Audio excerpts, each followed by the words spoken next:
युगों युगों तक उनके नाम को गाया जाता है। राजा हरिश्चंद्र जी के एक पुत्र हुआ, उसका नाम था रोहित। और महाराज राजा हरिश्चंद्र की पत्नी का नाम था तारावती। कहते हैं कि राजा हरिश्चंद्र सत्य की मूर्ति थी, साक्षात परमात्मा थे। उनके राज्य में कभी प्रजा दुखी नहीं रही थी। राजा हरिश्चंद्र के त्याग और सत्यता की चर्चा इस धरती पे ही नहीं, देवलोक में भी हुआ करती थी। एक दिन भैया क्या होता है, दो औरत आपस में झगड़ा करती है। दोनों औरत झगड़ा करने लगी। एक सैनिक ने आके पूछा, क्यों झगड़ा कर रही हो? तो आपस में दोनों औरत कहने लगी, ये बालक मेरा है, वो कहती ये बालक मेरा है। सैनिक अचंभित हुआ, बालक तो एक है और मां दो, अब कैसे कही किसका बेटा है? पहले तो सैनिक ने काफी समझाने की कोशिश की, पर जब दोनों औरत नहीं समझती है तो सैनिक उस औरत को पकड़कर महलों में ले आया। सभा लग रही थी। राजा हरिश्चंद्र ने कहा, क्या बात है? महाराज ये दोनों औरत इस बालक को लेकर झगड़ा कर रही है। एक तो कहती है कि ये बालक मेरा है और दूसरी कहती है कि ये बालक मेरा है। मां दो और बेटा एक। राजा हरिश्चंद्र ने कहा, हे देवियों, जिसका भी ये पुत्र है वो खड़ी हो जाए, इस बालक को उठा के ले जाए। अब भाई बहनों शांति कहाँ है? दोनों एक साथ खड़ी है गई, एक ने हाथ पकड़ लियो, एक ने पांव पकड़ लियो। राजा हरिश्चंद्र को अचंभा हुआ। उसी समय सेनापति से कहा, हे सेनापति, ये दोनों औरत झूठी है, इन दोनों का ही ये पुत्र नहीं है। इस बालक के दो टुकड़ा करके दोनों में बांट दो। जैसे ही बालक को काटने के लिए तलवार हाथ में उठाई, इतने में एक औरत दौड़ करके राजा हरिश्चंद्र के पैरों में गिर गई है। हे महाराज, ये बालक मेरा है, पर ये बहन चाहती है कि ये बेटा मेरा है, तो महाराज इसको दे दीजिए। कम से कम ये जिंदा रहेगा तो मैं यहाँ के दर्शन तो करती रहूंगी।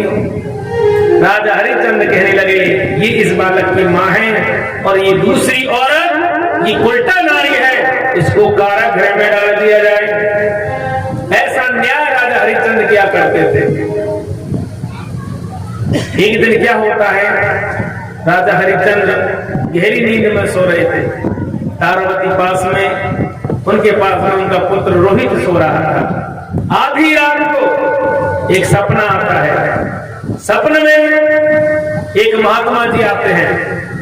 राजा हरिश्चंद्र ने अपना सारा राजपाट उस महात्मा को दान कर दिया, और जैसे ही दान किया, मेरे भाई बहनों, राजा हरिश्चंद्र की आंख खुल गई। जैसे ही राजा हरिश्चंद्र की आंख खुली, हड़बड़ा के घबरा गए, पसीने से भीगे हुए हैं। इतने में रानी तारावती जाग गई, कहने लगी, स्वामी क्या हुआ? कोई गलत सपना देख लिया? राजा हरिश्चंद्र कहने लगा, हे देवी, ऐसा सपना तो मैंने कभी नहीं देखा जो आज देखा है। मैंने एक महात्मा को सब कुछ दान कर दिया। रानी तारावती कहने लगी, महाराज आपके तो रोम रोम में दान पुण्य छुपा हुआ है, इसमें चिंता की कौन सी बात है? अगर दान कर दिया तो कर दिया, आप तो सो जाओ। नहीं नहीं देवी, सो कैसे जाओ? अब महाराज राजा सारी रात नहीं सोए और सोए प्रातः 5 बजे। एक सैनिक ने आवाज लगाई, महाराज महाराज। राजा हरिश्चंद्र भाग कर बाहर आए। देखा तो द्वार पर एक महात्मा खड़े हैं, और वही महात्मा जो रात में सपने में दिखाई दिए थे। सैनिक ने कहा, महाराज ये बाबा कहते हैं कि राजा को बुलाओ। हरिश्चंद्र कहने लगे, मैं अभी आता हूं। राजा हरिश्चंद्र दौड़ के महात्मा के पास पहुंच गए। पीछे से तारावती और रोहित भी आ गया। राजा हरिश्चंद्र ने जाके महात्मा को प्रणाम किया। कहा कि हे गुरुदेव, मैं आपका दास हूं, क्षमा करें, आदेश करें, आप कैसे पधारे? महात्मा जी बोले, अच्छा मुझसे पूछोगे मैं कैसे आया हूं, कि आपको भी कुछ याद है? राजा हरिश्चंद्र कहने लगे, हाँ महाराज, मुझे सब कुछ याद है। सिर से मुकुट को निकाला और महात्मा जी के हाथ में दे दिया और कहा कि हे गुरुदेव, गलती के लिए क्षमा चाहिए, अब आप इस राजभार को संभालिए। और राजा हरिश्चंद्र वहां से चलने लगे। इतने में महात्मा जी कहने लगे, कहां जाते हो? जाते कहां हो? आपने रात के 12 बजे मुझे दान किया था, या आधी रात का किराया कौन देगा जो मेरे महल में आपने आधी रात गुजारी है? राजा हरिश्चंद्र कहने लगा, हे गुरुदेव, मैं दूंगा, आप तो मोल बताइए। तो महाराज महात्मा जी ने कहा कि 1000 सोने की मोहर मुझे चाहिए। राजा हरिश्चंद्र ने कहा कि हे गुरुदेव, इस समय तो मेरे पास फूटी कोड़ी नहीं है, अगर आप मुझे थोड़ा सा समय दे दोगे तो मैं तुम्हारी पाई पाई चुका दूंगा। आज राजा हरिश्चंद्र को 12 महीने का समय मिला। राजा हरिश्चंद्र उसी समय महलों से चल देते हैं।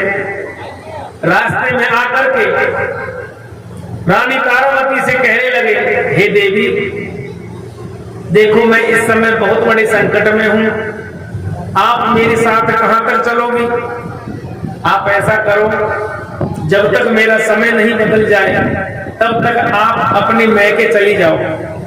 रानी तारावती कहने लगी, महाराज मेरा वहां क्या है जो मैं वहां जाऊं?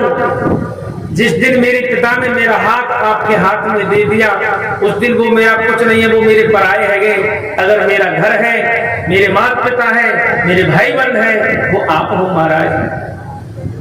मेरे लिए तो आपसे श्रेष्ठ कोई नहीं है। अगर मरूंगी तो आपके चरणों में मरूंगी, और जीऊंगी तो आपके ही चरणों में जीऊंगी महाराज। राजा हरिश्चंद्र काफी समझाते हैं, और रानी तारावती नहीं मानी। जिद करके कहने लगी, महाराज चाहे आप मेरे गले को दाब कर मुझे मार दो, पर मैं तुम्हारी सेवा को नहीं छोड़ूंगी। नारी धर्म ये होता है, नारी धर्म ये होता है, अगर पति सुखी में है तो सुख में रहना चाहिए, अगर पति दुखी है तो नारी को दुखी रहना चाहिए। ऐसा नहीं जब स्वामी पे कोई संकट आवे तो घर बार छोड़ के भाग जावे, ऐसा नहीं करना चाहिए। आज तारावती राजा हरिश्चंद्र के साथ रुकी हुई है और कहने लगी, महाराज चाहे मुझे बिकना पड़े, चाहे मुझे बिचना पड़े, मैं तुम्हारे सिर के इस कलंक को दूर करके रहूंगी। आज राजा हरिश्चंद्र छुपते छुपाते हुए काशी नगरी में आकर रहने लगे। एक दिन राजा हरिश्चंद्र ने अपनी मन की बात तारावती से कही, हे देवी, अगर हम दिन रात मेहनत करें तो भी हमें 1000 सोने की मोहर नहीं मिल सकती, और मैं चाहता ये हूं कि मैं आपको बेच दूं। तारावती कहने लगी, स्वामी ये तो बहुत अच्छी बात है, अगर मेरे बिकने से आपके सिर का कलंक मिट जाए तो महाराज संकोच मत करना, मैं उस परमात्मा से ये प्रार्थना करूंगी कि हे प्रभु, जब भी मुझे इस दुनिया में आप जन्म देते हो, भेजते हो, तो मुझे महाराज हरिश्चंद्र की पत्नी बना के ही भेजना, कम से कम मैं अपने स्वामी के काम को आ सकूं। राजा हरिश्चंद्र अंदर ही अंदर बड़े दुखी हो रहे हैं, पर करे क्या। सुबह हुई, बीच नगर में तारावती को खड़ा कर दिया, दासी ले लो, दासी ले लो, दासी ले लो। सुबह से शाम होने जा रही है, कोई खरीदार नहीं आ रहा है। संध्या काल के समय एक ब्राह्मण देवता अचानक आते हैं। राजा हरिश्चंद्र से कहा, क्या लोगे? राजा हरिश्चंद्र बोला, 1000 सोने की मोहर। नहीं नहीं नहीं, 500 दे सकता हूं। ठीक है महाराज, आप मुझे 500 दो, पर जिस दिन ये 500 सोने की मोहर मेरे पास इकट्ठे हो जाएगी, उस दिन मैं अपनी पत्नी को आपके यहां से ले जाऊंगा। ब्राह्मण देवता ने कहा ठीक है, मैं भी वचन देता हूं, जैसी आप मुझे इस तुम्हारी पत्नी को दे रहे हो, मैं इसको बेटी बनाकर अपने घर में रखूंगा, आपको कभी इसके बारे में कोई ख्याल नहीं करना। आज प्रभु की कृपा देखो, महाराज ब्राह्मण देवता तारावती को बेटी बनाकर दासी के रूप में अपने घर ले जाते। जब महाराज ब्राह्मण देवता लेके जा रहे थे, पीछे से रोहित रोता हुआ भागा, माँ माँ कहकर मैया के पल्लू से लिपट जाता है। ब्राह्मण देवता बोले नहीं नहीं, ये कौन है? तारावती बोली महाराज ये मेरा बेटा है। नहीं नहीं, मैं इसका क्या करूं, इसको भगाओ भगाओ। नहीं महाराज, चाहे आप मुझे एक रोटी कम दे देना, पर मुझे इस बालक को साथ लेके चलने दो। ब्राह्मण देवता बोला फ्री में किसी को नहीं लेता। अरे भैया इस बालक का क्या लोगे? महाराज जो देना है वो दे दीजिए। 200 सोने की मोहर रोहित की मिल जाती है। अब राजा के पास 300 मोहर, 700 मोहर इकट्ठी हो गई। अब राजा हरिचंद सोचने लगा 300 मोहर की और जरूरत है, वो कहां से मिले। एक दिन राजा हरिचंद स्वयं अपने आप को बेचने के लिए तैयार हो गया। सेवक ले लो, सेवक ले लो, गुलाम ले लो, गुलाम ले लो। बीच काशी में खड़े होकर राजा हरिचंद जवाब देता है। सुबह से शाम हो रही है, कोई खरीदार नहीं आ रहा है। अंत में एक मेहतर आता है, एक हरिजन आता है। उसने कहा क्या लोगे? महाराज 300 सोने की मोहर। नहीं नहीं नहीं, 2 से दे सकता हूं। राजा सोचने लगा भगवान, मुझसे अच्छी तो मेरी पत्नी थी जो कम से कम 500 सोने की मोहर तो मिली, और आज देखो इस राजा हरिचंद का मूल 200 सोने की मोहर में बिक रहा है। हरिचंद ने कहा ठीक है महाराज, मुझे मंजूर है। मुझे क्या करना होगा? तुम्हें शमशान में रहना पड़ेगा, तुम्हें शमशान में रहना पड़ेगा, सुबह से हम जागना पड़ेगा। जो भी कोई मुर्दा लेके आए बिना कर लिए किसी को जलाने नहीं दोगे, ये तुम्हारा काम रहेगा। अब महाराज राजा हरिचंद पहुंच गए शमशान घाट। सुबह से शाम जागते रहो, जागते रहो, जागते रहो, एक ही आवाज देते रहते। जब भी मौका मिलता जंगल की ओर भागते, कुछ लकड़ियों को काट पीट के लाते, शहर में बेचते, एक एक कोड़ी इकट्ठा करने लगे। महाराज 7 महीना गुजर चुके हैं। राजा हरिचंद ना सुबह स्नान करे ना धोए, बस शमशान में घूमते रहते। चिताएं जल रही है, लपटें उठ रही है, दिन रात चिताएं। एक दिन राजा हरिचंद शहर से लकड़ी बेचकर जा रहे थे। पनघट में रानी तारावती जल भर रही थी। अचानक राजा हरिचंद ने सोचा बड़ी दिनों में रानी के दर्शन हुए, चलो इनके हाथ का जल ही पी लेते।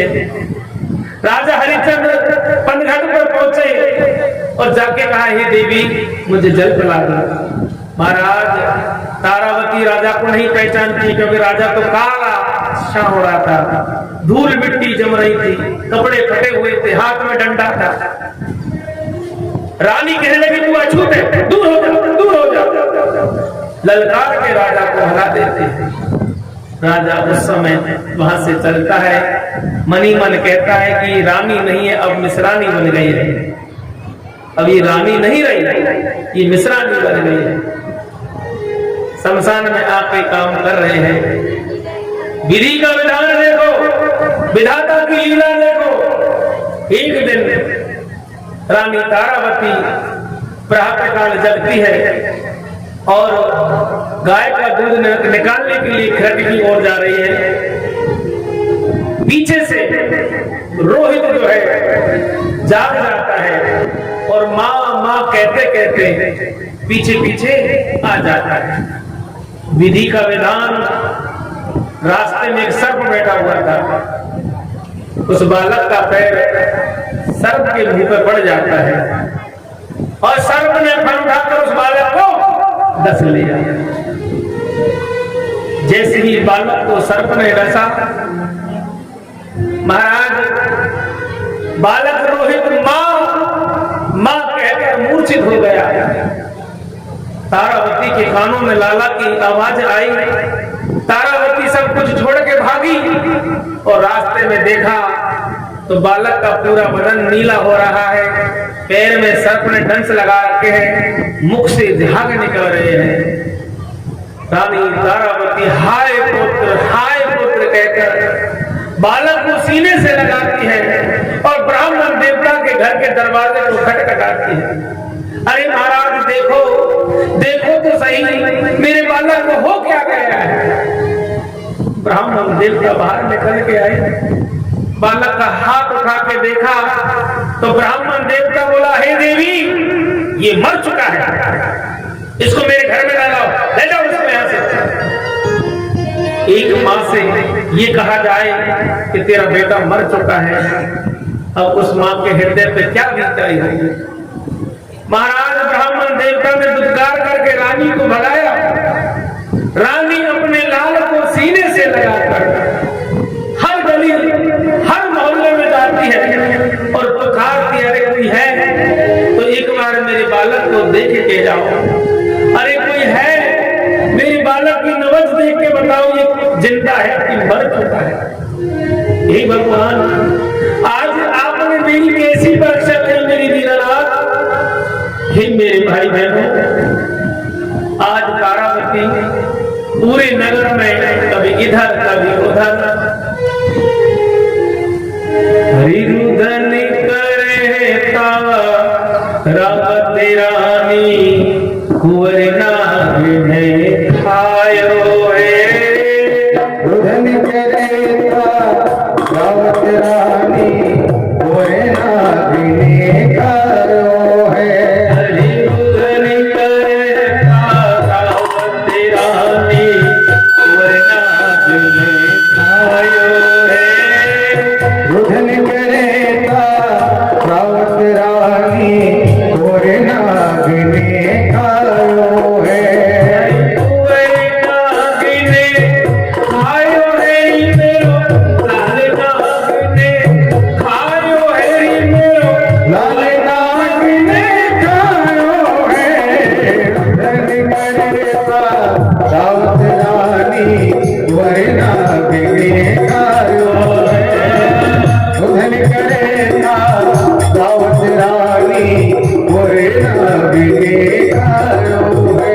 अब मेरे भाई बहनों, तारावती हर घर के द्वार को खटखटाती है, हर द्वार पर जाकर के गुहार लगाती है, अरे कोई है एक बार मेरे लाल को तो देख लो।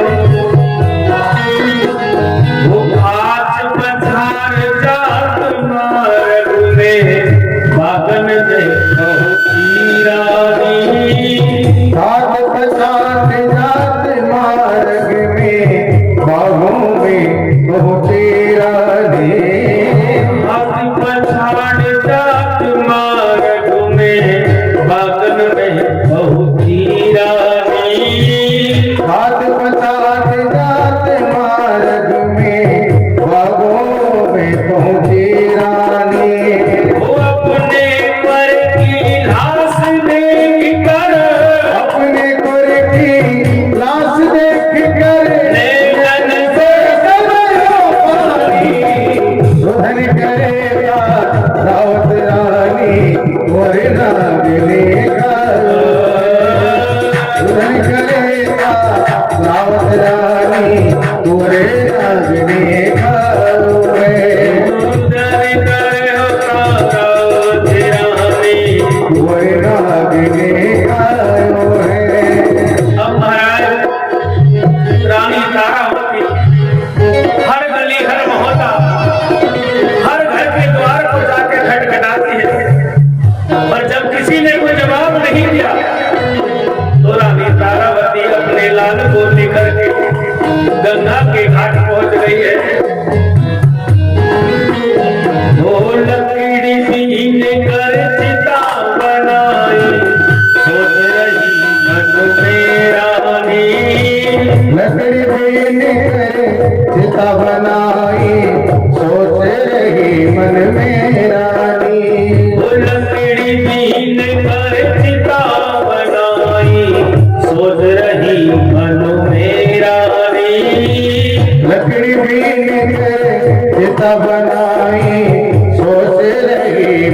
है रानी। अरे छोड़ गया, छोड़ अकेली गई मात को, छोड़ अकेलो मात को, कहाँ मिले गो मेरा रानी, उधर करेगा रावत रानी गोरे नागिने खायो है। दुल्हन करेगा रावत रानी गोरे नागिने खायो है। मेरे भाई बहनों, रानी तारावती गंगा के घाट पर अपने पुत्र को जलाने के लिए लकड़ी बीन बीन कर लाते हैं और चिता की तैयारी करते हैं। अचानक रानी तारावती की आवाज राजा हरिश्चंद्र के कानों में पहुंची। वो दौड़ के आया और चिता के पास में आके खड़ा हो गया। रुक जाओ, नहीं जलाने दूंगा। मैं इस घाट का मालिक हूं, मैं यहाँ का पहरेदार हूं। अगर तुम्हें अपने बालक को जलाना है तो पहले मुझे इस यहाँ का घर चाहिए। आज रानी, जब राजा हरिश्चंद्र ने ये शब्द कहे तो रानी राजा की आवाज को पहचान लेती है, परंतु इधर राजा ने भी रानी को पहचाना, पर यहाँ पर संबंध दूसरा बना हुआ है। राजा ने कहा, लाश जलन जब दूंगा स्वर्गी घर को टका दे रानी। लाश जलने जब दूंगा पड़ेगी घर को टका दे रानी। ओ लाश जलन जब दूंगा स्वर्गी घर को टका दे रानी। लाश जलने जब दूंगा पड़ेगी घर को टका दे रानी। अरे जातिन तेने जल न पिवायो, साधन तेने जल न पिलायो। बागिन बन गई बिसरानी, और उधर करेगा रावत रानी गोरे नागिने उधर करेगा। रावत रानी गोरे नागिने खायो है। अरे कुंवर नागिने खायो है मेरो, कुंवर नागिने खायो है मेरो लाल नागिने खायो है। अरे उधर करेगा रावत रानी, गोरे नागिने खायो है। मेरो लाल नागिने आयो है, मेरो लाल नागिने खायो है। मेरो कुंवर नागिने आयो है। मेरो लाल नागिने खायो है। आज राजा और रानी के बीच के संवाद को देवता सुन रहे हैं। महाराज, देवताओं का सीना फटने लगा, परंतु राजा हरिश्चंद्र अपनी बात पे अड़े हुए हैं। इधर तारावती अपनी बात पे अड़ी हुई है। आज वो महात्मा प्रकट हो रहे हैं जिसने राजा हरिश्चंद्र से सपने में सब कुछ दान में ले लिया। वो ब्राह्मण देवता प्रकट हो गए जिसने राजा रानी तारावती को खरीदा। वो हरिचंद्र प्रकट हो गया जिसने राजा हरिश्चंद्र को खरीदा। अब तीनों सामने खड़े हैं और कहने लगे, हे राजन, आप जीते और मैं हारा। क्योंकि महात्मा बन के आए वो कोई और नहीं, गुरु बृहस्पति देव जी थे। जो ब्राह्मण बन के आए वो स्वयं इंद्र देव थे। जो हरिजन बन के आए वो स्वयं धर्मराज थे। आज तीनों देव राजा हरिश्चंद्र से हार गए और कहने लगे, हे राजन, आप जीते और हम हारे। राजा हरिश्चंद्र कहने लगे, महाराज, मैं तो जीत ही नहीं सकता, क्योंकि मेरा कुल का दीपक तो बुझ चुका है। अब जीत कर मुझे क्या करना है। इतना कहा, इतने में धर्मराज ने रोहित को आवाज दी। रोहित दौड़ता हुआ गंगा की ओर से आता है। रानी ने दौड़ के अपने लाल को सीने से लगा लिया। तो भगवान श्री सुखदेव जी महाराज कहते हैं, आज राजा हरिश्चंद्र के इस त्याग और बलिदान को युगों युगों तक लोग गाते रहेंगे। और जिस घर में इस चर्चा को रोज करे उस घर में सदा ही